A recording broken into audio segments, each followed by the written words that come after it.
Academy for Social Change presents Subsidies. Imagine that you're the owner of a clothing company, United for Clothing. You do pretty good business, but you're always wary of the clothing store across town, Clothing United. Your competitor sells their products at a lower price, and you're afraid they'll soon take over the market. Your products are more expensive because you prioritize eco-friendly practices and fair labor conditions for all production sources. You don't want to compromise your morals, but how are you supposed to compete? Now imagine that the government has decided to incentivize socially conscious businesses like yours and start sending you monthly checks to offset some of your production costs. This is great news. You can now sell your clothes at a lower price than Clothing United, meaning you can finally beat your rival. This type of government assistance is known as a subsidy. Subsidies are benefits given to either institutions, businesses, or individuals by the government. Subsidies can be given directly or indirectly to their intended recipients. They can come in the form of either cash payments or tax cuts or even a guarantee that the government will buy a product. Economically speaking, subsidies are designed to relieve some sort of burden from the recipients, usually to promote a social good or stimulate economic activity. Subsidies have been used by various nations for hundreds of years.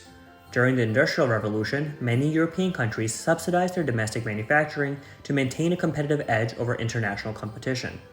In the United States, subsidies are common in the agricultural industry. Implemented following the Great Depression and the Dust Bowl, farm subsidies include price guarantees, incentives to keep land fallow in order to prevent overproduction, and even buying and storing overproduced goods like corn and cheese. In China, subsidies on the steel industry took the form of grants, loans, equity infusion, and tax breaks.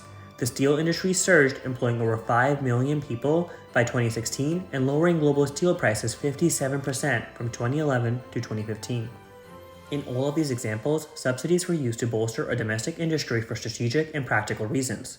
Strategic subsidies are intended to bolster the overall well-being and strength of a country, especially as it relates to international competitiveness, as in the Chinese steel example. Practical subsidies are designed to accomplish some sort of social policy goal, like guaranteeing a country's food supply. In the US example, such subsidies allowed US farmers to stay in business and served as a precautionary measure against future national disasters. Both strategic and practical subsidies generate domestic benefits. A common criticism of subsidies is that they assist industries that may not need help. Subsidies may be implemented based on a political agenda rather than true economic need.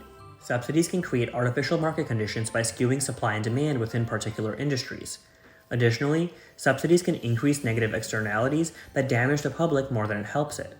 For example, many critics of the farm subsidies argue that overproduction of products like corn results in more usage of unhealthy ingredients like high fructose corn syrup, which is linked to higher rates of obesity and other health issues. Lastly, new subsidy programs often result in higher taxes.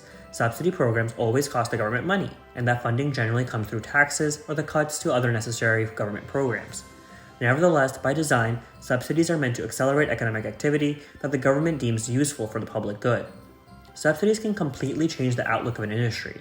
They can revitalize dying industries and create new jobs and economic activity, but they can also become an economic crutch that causes an industry to be reliant on subsidies, or in other words, the government. The most successful subsidies generate benefits not only for one particular sector, but the market, and thus the public as a whole. When designed and carried out properly, subsidies are a useful tool for the government to regulate and manipulate markets for the people's betterment.